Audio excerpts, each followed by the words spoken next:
Hello, everybody. It's right. I'm back. I'm back from my long gap there, and I'm sorry. I did it again. I left you hanging, but I was got I got.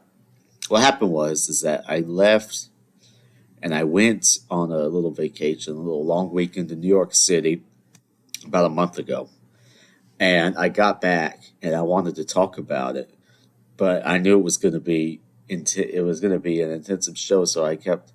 It's like, do I want to do it now? Do I want to do it later? And I just kept putting it off and putting it off. And then I got really busy. I started singing a bunch. I had a lot of stuff to do with my business and my work. And oh, excuses, excuses, Manoli. Nobody cares. Well, I'm just trying to explain myself to you people. So once again, I apologize. And I promise that once I get the monkey off my back, which is going to be now, things are going to be different around here. I'm going to be your loyal muser. These are the musings. I'm the muser. Or am I the musee? Musee? Newsy. Musee. Muse. Yeah, the muse is a Greek term, and I don't know if you know that.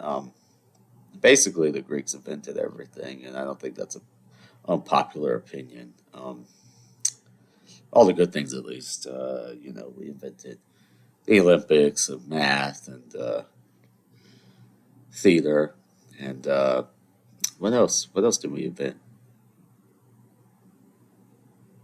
Well, the point is that we invented a lot.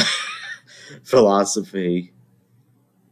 Like, did we invent philosophy? I don't know, but we perfected it. I don't know. You know what? We did a lot. Okay, I say we like I did any of it. I get to piggyback off of my ancestors' achievements. That's part of the deal. I'm proud of what the people before me that had nothing to do with me. I'm proud of what they did. Okay, is that so bad? That I get to claim that heritage and that culture? Is that such a big problem? I don't think so. I don't think so at all. But you know what? It doesn't matter because I don't think so. This is my show, and I can say whatever the hell I want. Um, so what's going on? Uh, my family left. Basically, they left me. They left us. He left us. They're in Florida. Actually, they're all in Florida because my sister goes to college down there now. But my mom, dad, and my brother Leo, they went down to Disney. Orlando. That alarm is the worst thing. It's talking to me. I start talking to it, thinks I'm talking to it. I don't know what the trigger code is, but if you could just kindly shut up over there. I'm trying to do a show, Mr. Alarm. Always talking. I got the dog sitting here too. I'm sure he'll start yapping in a second. This is the strangest dog.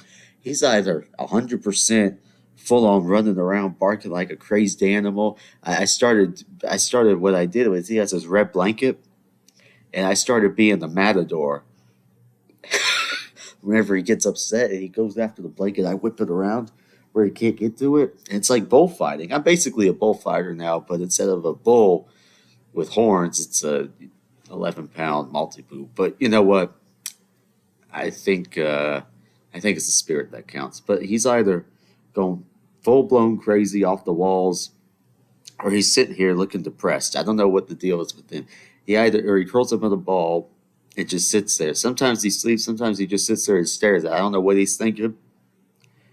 I don't know what he's thinking, but either one or the other. There's no in between. No in between with Astro. He's a very interesting dog. I love him personally. I think he's great. He's awfully cute and he has a good personality, but he is something else. Very strange little animal. Anyway, so I have the football on, by the way. My team's doing really well this week. It's been my best week so far, I think, and I'm crushing the opponent, making a comeback. The comeback king is back in the house. That's what they call me, the comeback king. Anytime I'm down and out, I start surging back up, and I can come close to a win, people. I know it in my heart. I know that Manoli is never out of the fight. The fight may be out of Manoli, but he's never out of the fight. And when he gets the fight back in him, you better watch out, people. This is I'm rising from the ashes like the phoenix, the mighty phoenix. That's Manoli. Rising from the ashes to reclaim. Actually, it's not reclaiming anything because I never won anything, but to claim the crown. The crown of what? Fantasy football, podcasts, opera singing, life. Why not? The sky's the limit here, people. The sky is the limit. Anyway, so yeah, so a month ago I went to New York City. I'm going to try to recount as much as I can about that trip because it was a good trip and I had a great time. Um, but if I missed any details, well, how would you know? And I wouldn't know. But so if I pause, that means that I'm trying to think, and my brain doesn't really work as fast as I'd like it to sometimes, especially when I get distracted watching football. But anywho, so yeah, so I flew out on the 14th of October. October 14th. I took the day off of work. I had enough vacation. I took the day off and I got up early in the morning, wee hours of the morning, yes. And I tell you, my flight was at like some absurd time, like 5 something, 5:30 maybe. Point is that I was at the airport like 4:30, 4:45, and I tried doing that thing where you just stay up. It never works. It's impossible. I've stayed up till 4 in the morning countless times in my life. I probably stayed up more times at 4 in the morning than I have that I actually went to sleep before 4 in the morning. But if there's a flight the next day, it's just impossible. I'll wait till I'll make it to almost to where I can make it all the way through and just go to the airport, and then I'll falter and I'll fall asleep and I'll get like 40 minutes of sleep, and then the rest of the day is just I'm zombie mode. But hey, it is what it is. So I get to the airport early, right? And I'm tired. Oh, I'm tired. And I think I ate something at the airport. I can't remember. Charleston's a small airport, so there's not a whole lot of options, especially that early in the morning. Uh, yeah, so I'm there, and it's still dark out, and I go to get on the plane. They stick me way in the back. I'm all the way in the back. It's loud. I'm next to the bathroom. But I don't really care because I just slept. I was pretty cramped in there. I just slept the whole flight because yeah, like I said, I'm pretty tired, and that's an awful feeling though when you have to wake up when the plane's landed. It's like you sense when you're about to land because the lights start coming on and the plane starts moving, and you kind of feel it when you're asleep. Your eyes open a little bit, and you kind of look around, and then you go back to sleep. I remember when we landed, all I could do, when you're really tired, all you could do was open one eye. That's what I was doing. I opened the one eye. It was kind of like Katy Perry. Did y'all see that? That was freaky. Anyway, I opened my one eye. It's probably all red, and I'm looking around. I'm staring at the guy next to me, looking around like the eye of Sauron. And it took me a minute. I'm lucky I was in the back because I needed a minute to recuperate. But hey, I was in New York, and it was like 7 in the morning. I had the whole day ahead of me. It was great. I planned it really nice. Um, Made my way to the city, got to my hotel. I stayed at the Bryant Park Hotel, which, to no surprise, is at Bryant Park, which is it's in a good area. It's in Midtown. It's close to everything. It's like a block from Times Square. It's a block from a lot of things actually. And the Bryant Park Hotel, it used to be. I think they called it the American Radiator Building, or is it Radiator? I'm not sure which. People pronounce things different ways. Oh, here he goes. There he goes. Oh, he didn't start barking. It's Astro. I heard him make a noise. Anyway, I stayed at the Bryant Park Hotel. It used to be called the American Radiator Building. It's this old, beautiful Art Deco building, and it's really unique because it's all black brick. So it's black. Anyway, so I'm sorry. I had to the power of the editing button. I had to pause it because Astro couldn't keep his little mouth shut. He started barking at who knows what. It just goes off. I don't know what it is. He hears something out there and he just goes. It's freaky. Anyway, so this hotel I was at is this beautiful Art Deco. I love the Art Deco style. And that's part of the reasons why I like going to the city. I hadn't been there in years. I don't know how many years exactly, but years. And I love going to the city and seeing all the buildings. Even the modern ones, I think they're unique looking a lot of the time. I like looking at buildings. I'm a simple man. I like to look at, I like to watch football and baseball.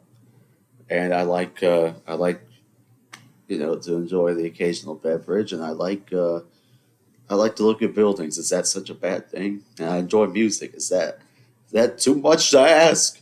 Um, but yeah, I always enjoy looking at the building. They buildings impress me. Okay, um, just the fact that we can build things that go all that high and then put so many of them on one island, meaning Manhattan, and just the unique styles and the ways they look. From the Art Deco, which is beautiful stuff. I mean, just iconic buildings. The hotel I stayed at, Empire State Building, Chrysler Building, all those stuff. I mean, it's just these are iconic achievements in American history. But yeah, I like looking at the buildings. I always like looking at that.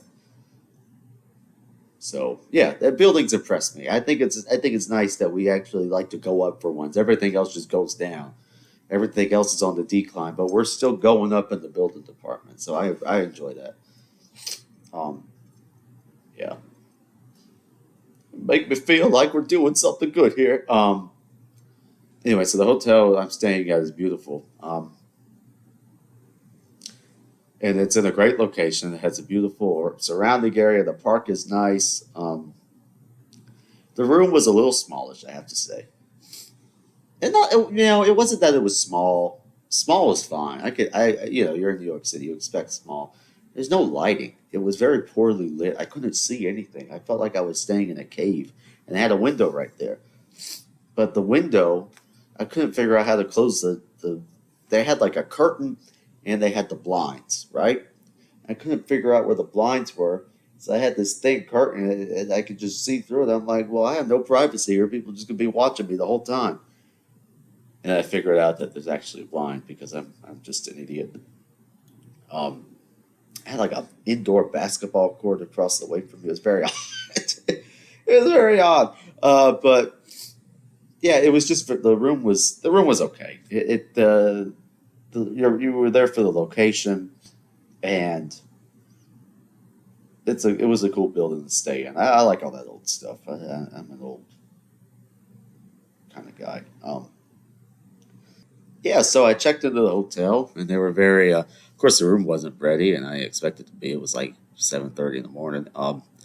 So I dropped my bags, and they didn't even give me a slip. They just you can leave them.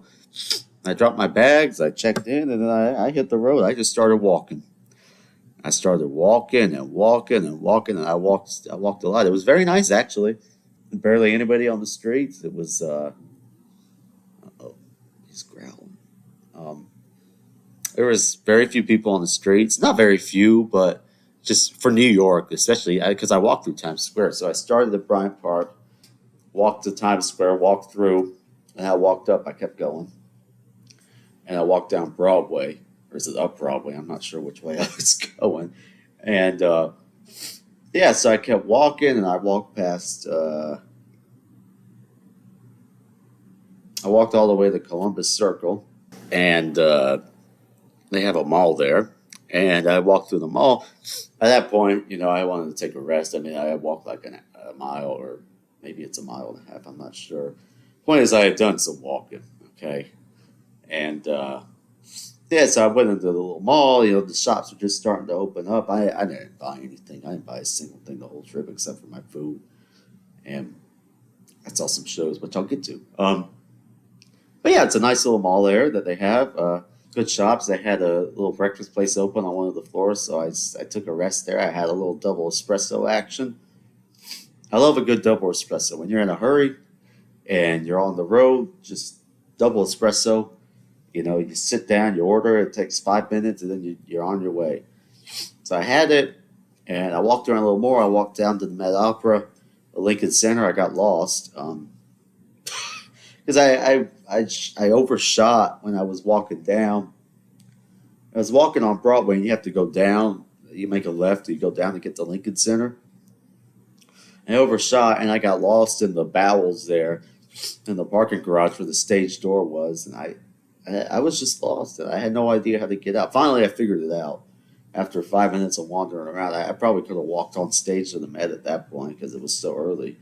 Um, yeah, it was very dark, and it's like, man, I really don't know where I am. And so I walk out, walked around there a little bit, and then I decided I was hungry. Imagine that, Manoli being hungry. And I remember, I remember as if I ever forgot. Maybe the last time I was in the city was in 2017. Yes, 2017. Um, and it was in November. Okay, I think it was Thanksgiving weekend, and I was singing at Carnegie Hall with a big chorus. We were premiering a new work by some, I don't know, some American guy, and it was me and a high school teacher and a few singers that she had cultivated for this. And anyway, right next to Carnegie Hall, there's this amazing Greek place. And basically, this is the sad state of affairs for Greek food in the U.S. Basically, I have to go out of my whole state to get good Greek food. The only person in the state that can make good Greek food is my Thea. At least that's readily available to me. I'm not going to find some random person and ask them to make me food. That's just not really going to work. There are Greek restaurants in South Carolina. None of them are particularly good. At least in my book. But for real authentic stuff, you know what I'm saying? Like, it's just very hard to get good Greek food. But I'm always looking for new places, and if I find one, I'll be happy. But right now, I got to go out of my state to get Greek food. That's just the bottom line. So I could I could go to New York, or I could go to Chicago, or I could go to Tarpon Springs. And I have family in all three. Okay, Tarpon Springs is in Florida, for those who don't know. And there's no easy way to get there. It's like an hour, I think, north of Tampa. So, I mean, you can fly there and then drive the rest of the way, but who wants to go through the process of renting a car?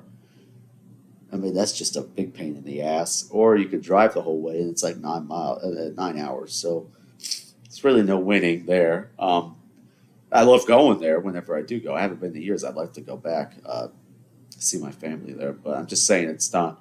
You say, oh, it's in Florida. Well, it's really not that close, okay? Or you go to New York, and anyway, this time I went to New York because I wanted to do some stuff. I went by myself, by the way. Did I mention that? I was totally alone. There was nobody with me. And you know what? Honestly, it was very nice. I got to do things. I did whatever the hell I wanted. I just walked around. You cannot put a price on just walking through a city and just observing what's going on around you to me. That for me is absolutely priceless. Just walking. Don't talk, no thinking, no where are we going to go. Just get on the street and just start walking. That's what I like to do. Start walking. That for me is it just clears my head. I get to observe things. I don't have to think about anything. I just walk. Okay? And that's what I did for my whole first day. I basically just walked around. Yeah, so there's this great. I'm all over the place apparently today. There's this great place next to Carnegie Hall. It's called Souvlaki GR.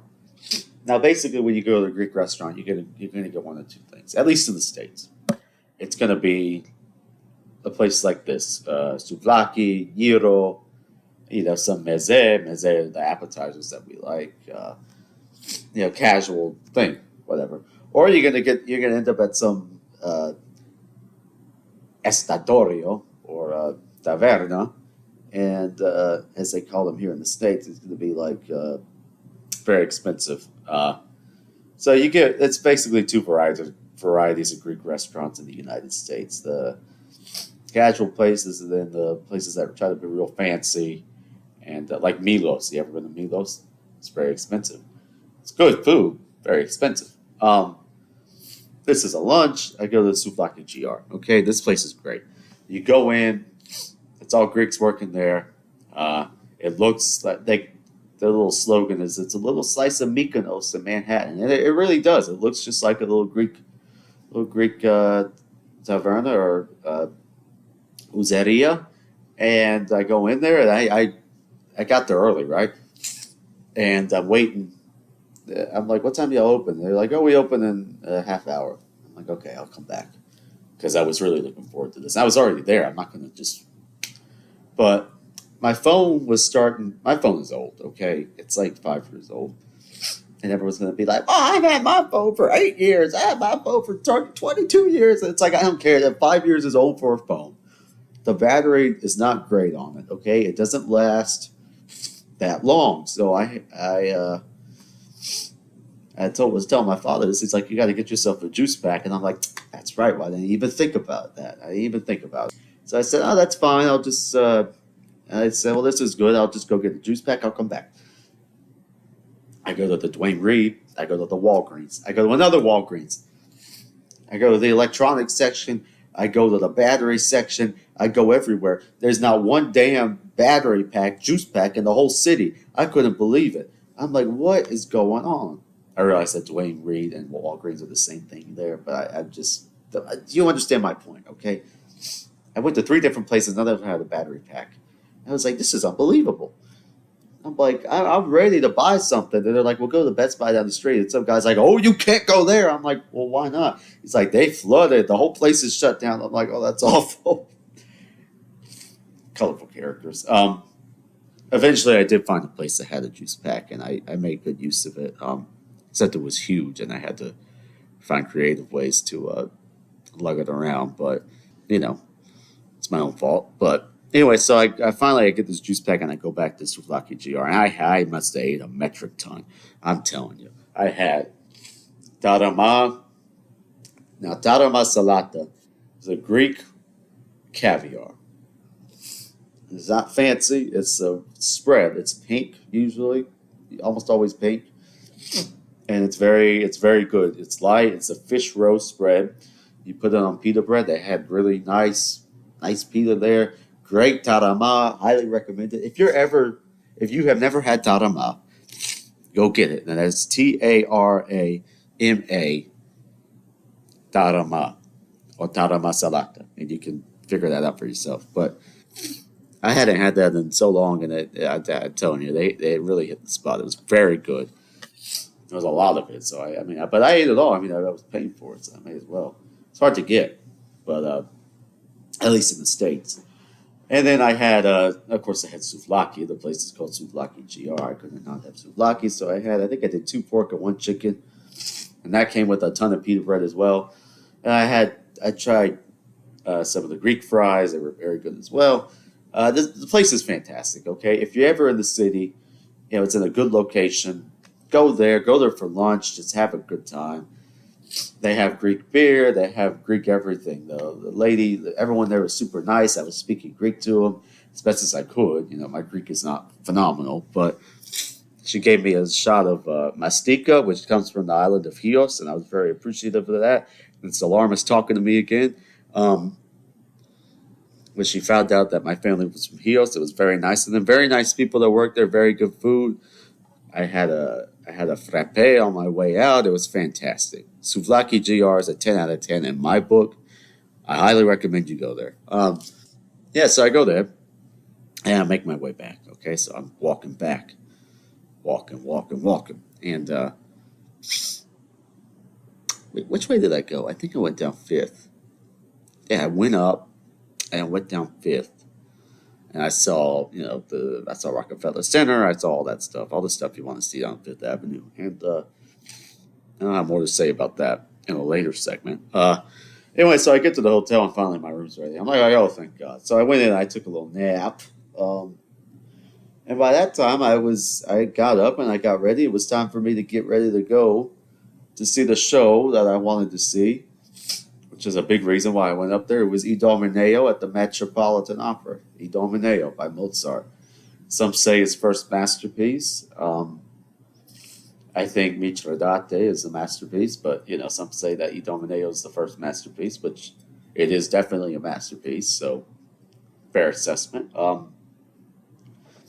It's a great opera. Okay, not only does it take place in Greece, which I'm biased.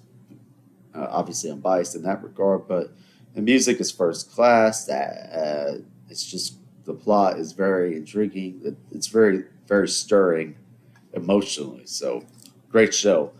Before I went to the show, my hotel had a sushi place in the downstairs in the lobby, Koi Sushi, and I heard a lot about it. I said, well, it's in the lobby. I can't not go there. I love sushi, right? And and I went, and I got there right when they opened because I was in a time crunch. The show was at I think 7 or 7:30, and the place opened at I think 5:30. Anyway, let's see, Koi, New York, Bryant Park. I'm trying to figure out what I ordered. So this is what I got. I sit down and I say, "Yeah, I'm going to go ahead. I got a show," and they're like, "Oh, great!" And they're very attentive. They're very good about that. They did a great job. The service was fantastic. Good atmosphere. No complaints there. Anyway, so here's a sushi menu. So this is what I got. They have, oh, of course, it's not right. Nothing's ever right on the internet. Nothing is right. Oh, never mind. There it is. So I got the Northern Lights roll, which is salmon on snow crab, avocado, and cucumber roll with black truffle.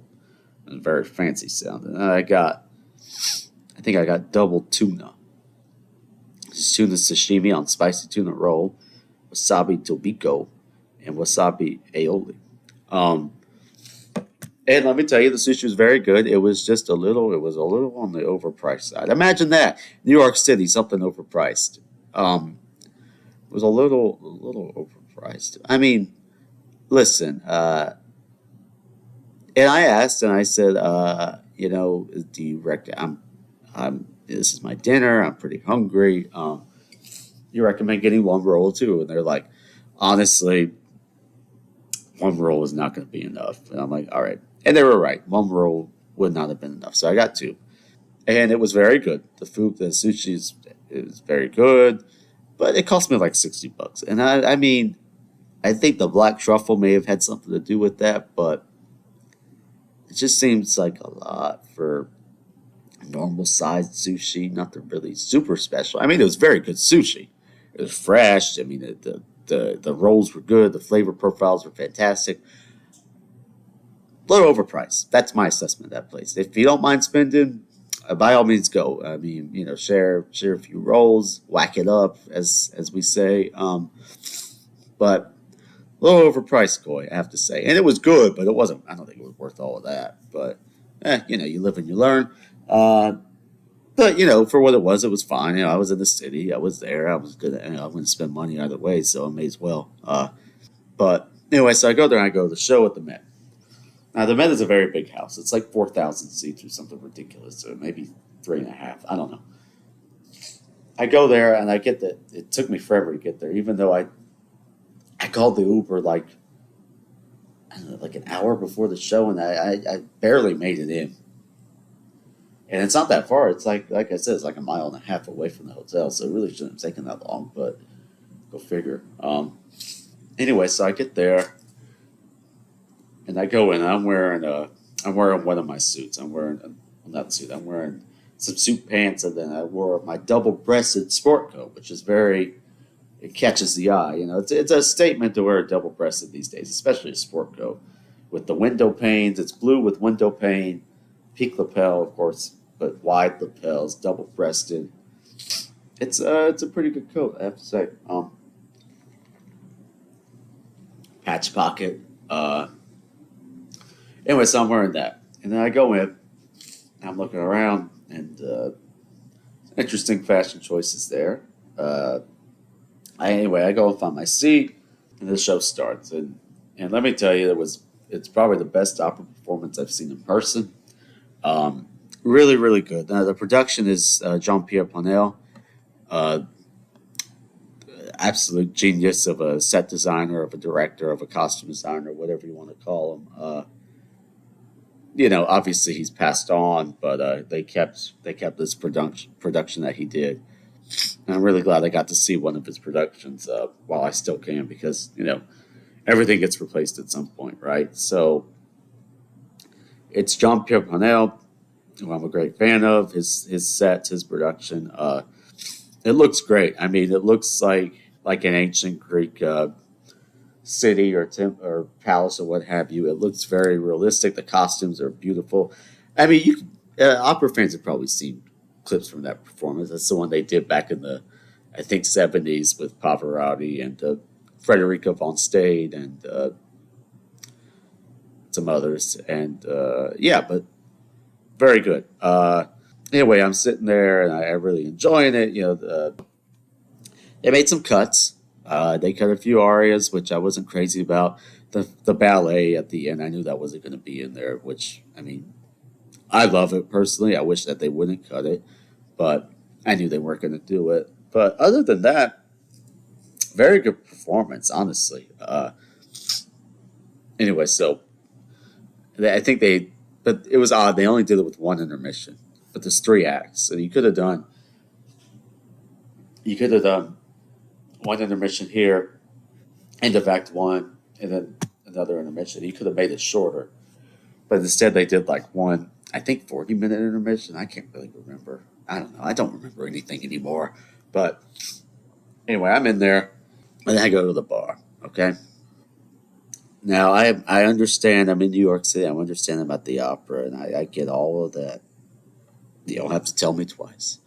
But you go to the bar, and I don't know if y'all know this. I like scotch. Okay, I'm a scotch drinker a lot of the time.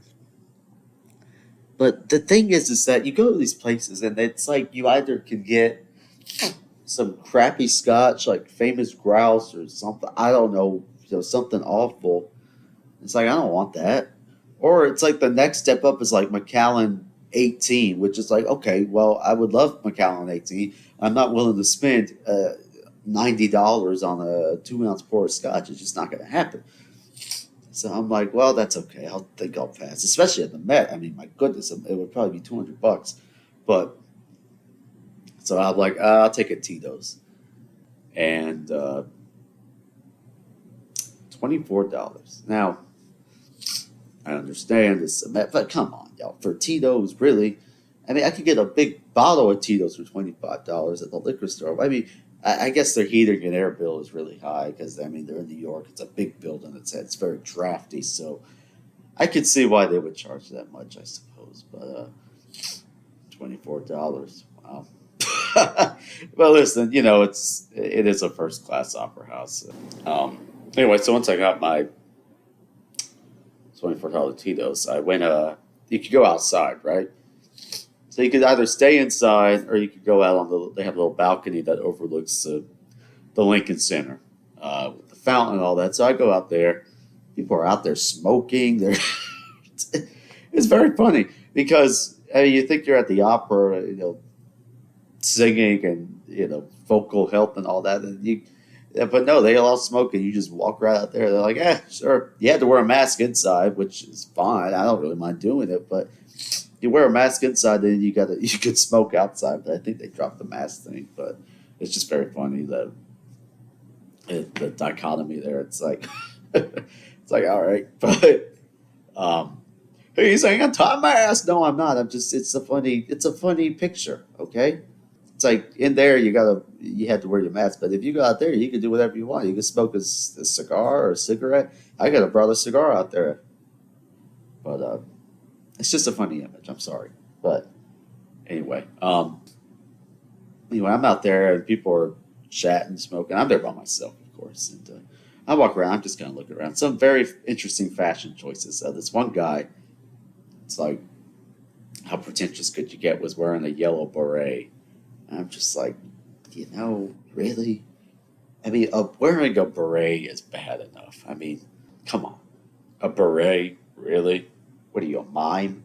And then it's yellow, mustard yellow on top of that. I think he was wearing a scarf, too. It's like, could you be a little more pretentious, a little more self-aware there, sir? He probably drinks IPAs and calls movies films and all that stuff. It's very, very smart man with his yellow beret. I'm just like, interesting. As I sit there in my double-breasted suit like a gangster from the 1940s. But, it just, I can do whatever I want. It's other people that can't. I'm kidding. But it was just an interesting choice. That's all I'm going to say. It's an interesting fashion choice. It's very, I got to say, it's very art critic. Maybe that's what he is. And he wanted everybody to know it with his yellow beret. But I got to tell you, if I was sitting inside and that yellow beret was in front of me, it might have found its way off of the balcony. That's all I can say. Um, uh, how would that happen? I don't know.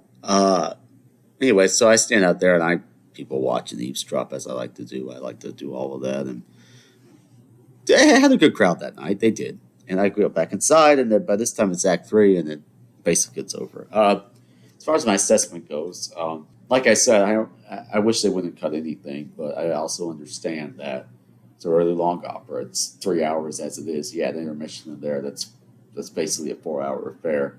Um, but I have to say, for the most part, singing was very good. Michael Spires, the tenor, who's rising in popularity these days, was Idomeneo, and I have to say he did a marvelous job. I mean, absolutely fantastic singer.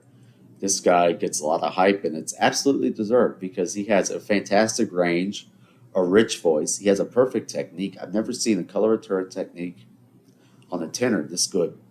At least not since the days of, I don't know, really old in the recordings. But in person, never. It is certainly in 2022. I mean, this guy is the real deal. It's like his coloratura is melismas. For those who don't know, it's like, when somebody will sing like a bunch of notes in one breath. That's basically it. Like that.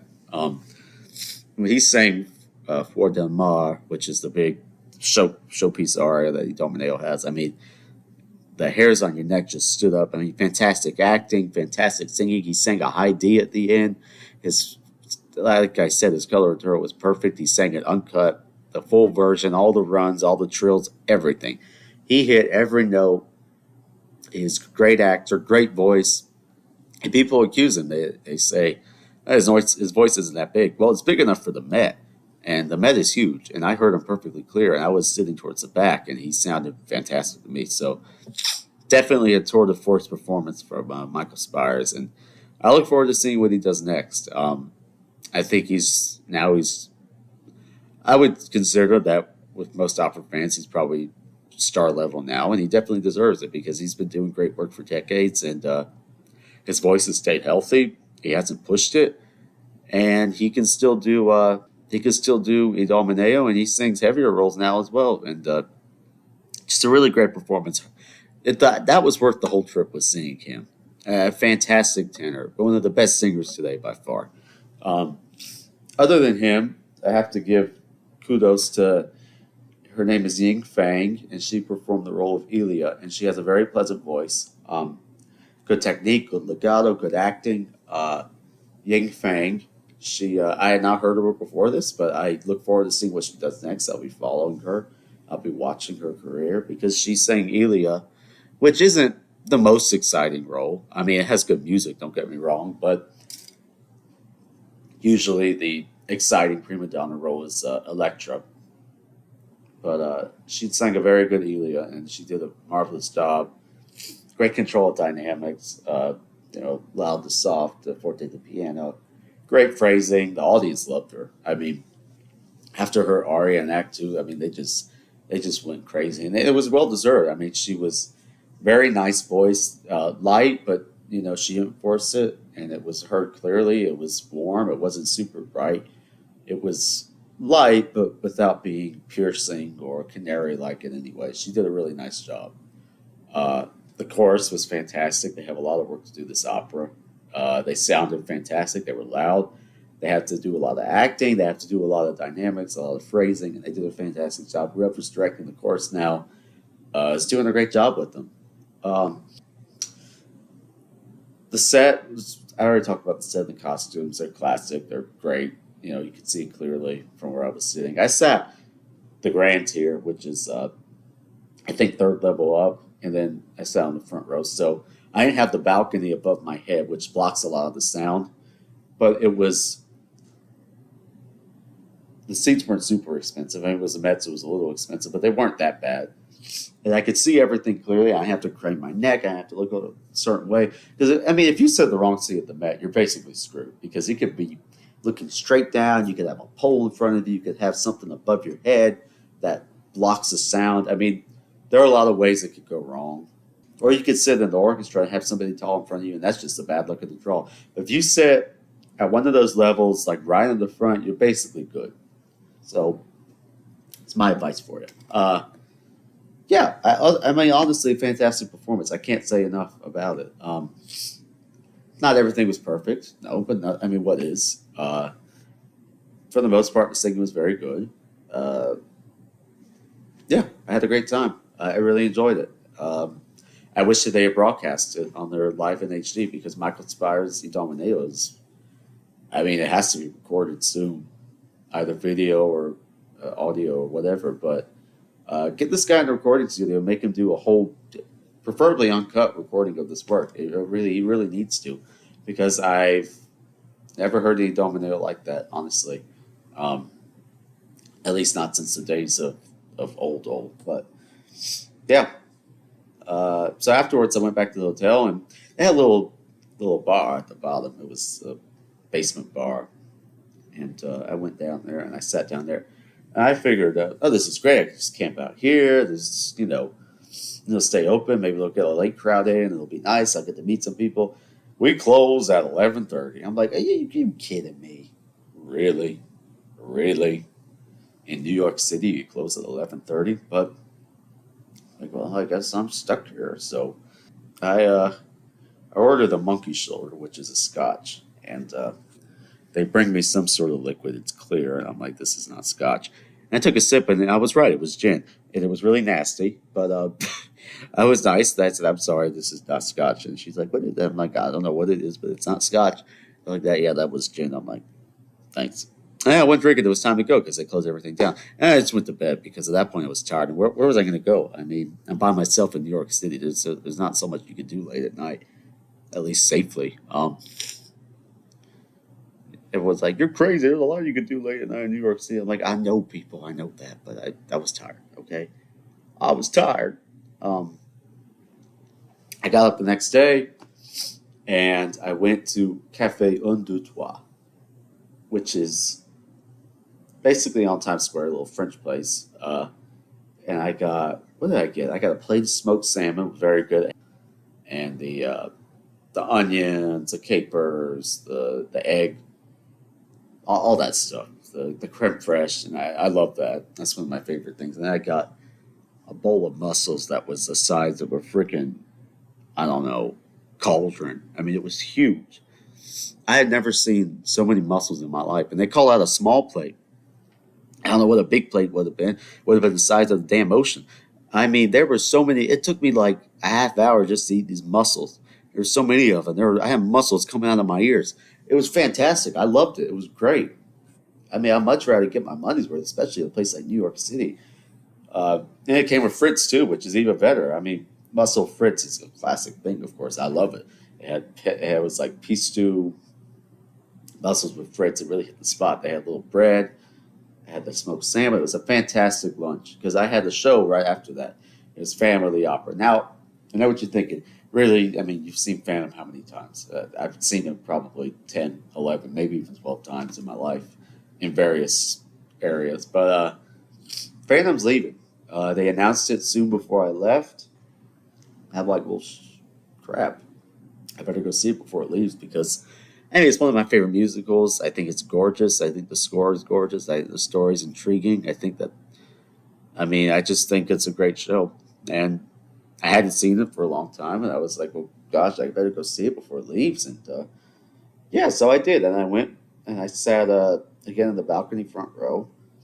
And I got to tell you, it's still a masterpiece. I hate the fact that it's leaving. I know it's been there for 20, almost 30 years probably. But, it's a classic. And there's not many shows like that anymore. Just with the spectacle and gosh, I don't know, just the grandness and the scale of that show. And some people say, well, it's gaudy. Yeah, maybe it is a little gaudy, but it's also, It's meant to be somewhat fun. It's meant to be somewhat poking fun at this grand theater and all this stuff. But at the heart of it, you have a really touching story, I think, or at least an interesting one. I mean, the Phantom is creepy. I never realized how creepy he was until I got older. You used to think, oh, he's misunderstood. No, he's a freaking murderer and he's creepy as hell. Sad what happened to him. Don't get me wrong. I mean, there's a reason he's like that, but he's creepy. Uh, but yeah, I mean, it's still a masterpiece. I mean, just when that overture starts and the opera house starts coming back to life, I just get chills every time up and down my spine. It's just that da da da da da da. It's like fantastic.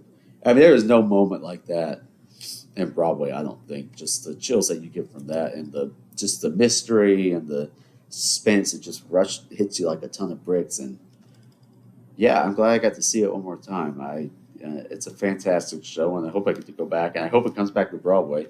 It probably will. You know, they've done a new production of that tour, and they did a new one in London. And my friend Bryce, who was on the show, says it'll probably just be the London production that they bring over here. I'm like, yeah, it does. I mean, it cut costs, but I don't know. It's like, why are you going to cut? I mean, how much money are you going to save? Like, I mean, they cut the orchestra in half, which is a real shame. But yeah, so that was probably the last time I'll get to see it. You know, full tilt, original production, full orchestra, all of that. Performers did a good job for the most part. It was a matinee, so you had a few alternates in there, but yeah, they did a good job. I mean, the show's been running forever, and it's still great. So it was totally worth seeing again. I mean, there were other shows on there. That Music Man was there. Into the Woods was there, which, I mean, those are great. But yeah, I decided one last time for the Phantom. And it's one of my favorites, so I saw it again. What are you going to do? Sue me. But afterward, I've been trying to meet up with a friend, okay? Because I have friends that live up there. And, you know, the most of them blew me off, which, you know, I guess I'll have to cut them out now of my life. No, I'm kidding. It's just they were busy. And it was my own fault. I didn't give them enough notice. And it was my fault. I'll take the blame for that. You know, Manoli is nothing if not fair. Um, Actually, I'm usually not fair. But what was I saying? Yeah, so I was trying to meet up with a friend. And I posted, you know, I was posting on social media the whole time, just pictures of food and what I was doing and whatnot. Because, you know, I like to show off too. And a friend of mine saw it, and I had no idea he moved to the city. His name was Shrey Patel. And I met him through student government way back in South Carolina, back when I was the president of all the private schools in South Carolina, the state of I was the president of all the schools there. So, sorry, I just got a text. Private schools, I mean. I was the president of all the private schools. He went to one of them. So we got to be friends through that. And he also went to USC. He went to college with me. So, and he was in the honors college. So we have a lot in common. I was like, dude, I had no idea you lived in the city. Because he texted me. He's like, why didn't you meet me for a drink? I'm like, I had no idea you were here. I had no idea. But I'm like, I got time. I mean, I'm not doing anything later. I had my matinee and that was it. He's like, well, meet me at this place. I'm like, all right, sounds good. He picked a little speakeasy because he knew I liked that stuff, the old stuff and whatnot. And we called up, and he's a very nice guy. It was great to see him. It was nice to see some friend there. And you know, we had a few drinks. We talked about TV and what we've been doing. And he's doing great up there. I mean, he works in a lab. He keeps a list of every cultural thing that he sees, every place he goes, restaurant, whatever. He's really living life to the fullest up there, and I'm happy for him. It was great to see him. Hopefully, I'm going to try to get him to come on the show. We had talked about it a little bit, but it just, I don't know, I think timing went off. But I'm going to try to get him on the show. He's a good guy. But yeah, he reached out, and I got to meet him. And then I went, you know, I said there was two different kinds of Greek places, the cheap kind and the expensive kind. Well, I did the expensive kind the next night. And there's this place off of 5th again, Galari. Is that off of 5th? I don't know. It's closest to a Grand Central, but it's very good. And I had anyway, so I sat down and I ordered Luzo. I talked Greek to the bartender, so he kept sending me more.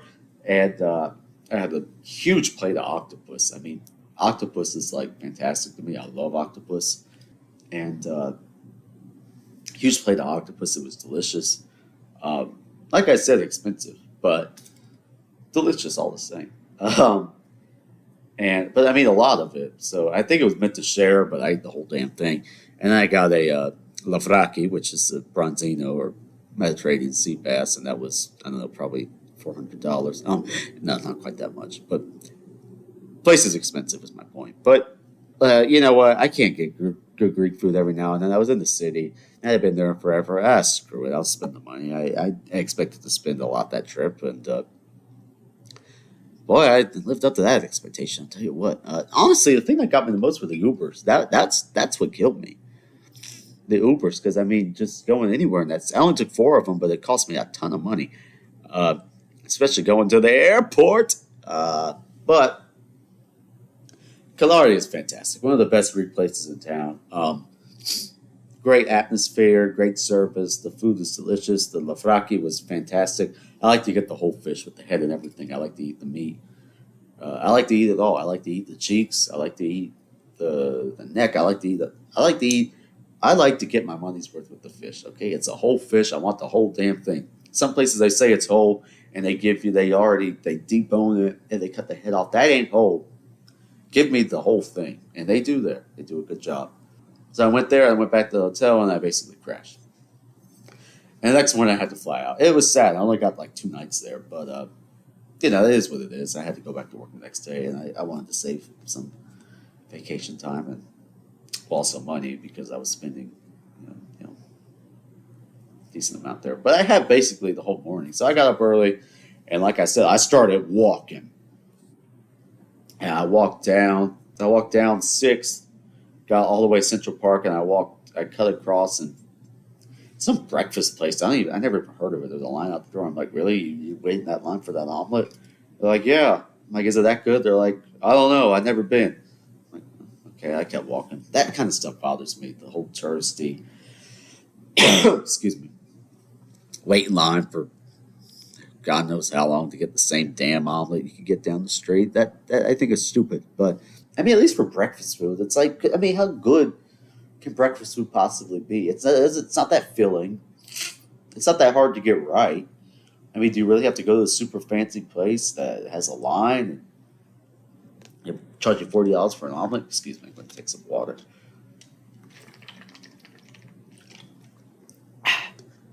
It wasn't that obnoxious.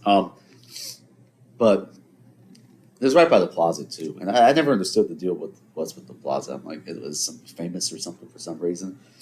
I never been in this, so I went inside, and I thought it was pretty, but I didn't think it was super great. I guess it was famous at one point. I mean, it has a great location, Central Park, so I guess I understand it for that. I need more water, but yeah, I didn't think it was. I didn't knock my socks off or anything. You know, the plaza, pfft, whatever. As if I could afford to stay there. But you know what bothers me is that you walk past these antique shops, right? And there was like 4 or 5 of them, and they all sell the same damn thing. It's the same old book of maps. It's the same old table with the chessboard on it. It's the same chest of drawers. It's the same statue of a frog sipping a martini sitting on a bench. It's like, how many people, like, why? How is this an antique? I see it in the same damn antique shop in all the major cities in the world. It's like, who are you fooling with this nonsense? It's the same thing. They get it all from the same place. These aren't antiques. Do you really think that table, that brown table with the chessboard on it, that's an antique? You really think so? Tell you what, if it was worth something, it'd be behind glass and be in the museum. It belongs in the museum. But yeah, antiques. It's quote unquote. It's just, if you like old world furniture, that's where you shop. Antique stores. If that's your thing, old world, go to an antique store because that's basically what it is. It's just old world furniture shopping, which is fine. Just don't call it antique because there's nothing special about it. It's just old, or maybe it might not even be that old. It's probably like 20 years old, made to look old. It's the same thing every place. It's the same cabinet. It's the same thing of maps. It's the same globe. These aren't antiques, people. I know because I'm an expert. I know because I am old, at least in spirit, and I know what old is supposed to look like. Okay, Manoli, 22-year-old, going on 62. But I'm walking down Fifth. Okay, and I'm walking down Fifth, and I have to say, uh, city wasn't very busy, and I tried to go. These stores they don't open. They don't open early. It's like 12, and they weren't even open yet. I tried to go to the Brighton store just to look at watches, and they looked at me like I had 8 heads and said, they're like, we're not open. I'm like, well, why the hell not? Open up. It's Sunday. People are out and about. Um, it's like My Fair Lady when they're strolling down on Sunday. Is that show? The Sunday something Sunday strut. I don't know what the hell is it called. I don't know. There's so much going on in the head. But I'm walking down Fifth, and it's like half the stores are closed. Show Park was closed. All these places, like I was going to buy anything. I just like to look at expensive watches. That's really all I like to do. I like to look at them. I like to say, and I like to act like I can buy them, and I actually do try them on sometimes, but no intention of actually buying them. But sometimes it's fun. But yeah, none of them were open. Some stores were open. The Cole Haan store was open. And I'm like, oh, I could use some shoes. And I went in there, and they had like the worst shoes. It's like, what the hell's wrong with y'all? I mean, I saw them in the window, and I was like, those are the bad ones. I mean, they catch the eye, so I understand why they're in the window. But I went inside, it was like really crappy, just ugly shoes. I'm like, I thought y'all were supposed to have nice shoes, and I just left out. I kind of had a disgusted look on my face because I couldn't believe what kind of selection they had out there on Fifth Avenue. It's like I was willing to buy a pair of shoes I really shouldn't have. I was really in no position to buy a pair of shoes at that point because I already spent, God knows how much money. But I did need some shoes, and they just sucked it up. So at that point, I didn't want to buy anything. I walked down. Yeah, they have the North Face, a Lego store, which I'm a big fan of. I mean, forget Nike, forget Adidas, forget freaking Ferrari. I want to go to the Lego store and look at some damn Legos. I love Legos. They give me peace. I find it very peaceful to put them together. You know what I do? They started making it easier, right? Used to be that you got the Lego, it was ever how many pieces it was, and you had to open all the bags at once and sift through the pieces. Now, for 200 piece Lego, it's not that big a deal. Well, when you're building a 3,000 piece Lego, like I did with the Death Star, it took me months, okay? Now what they started doing is they started simplifying.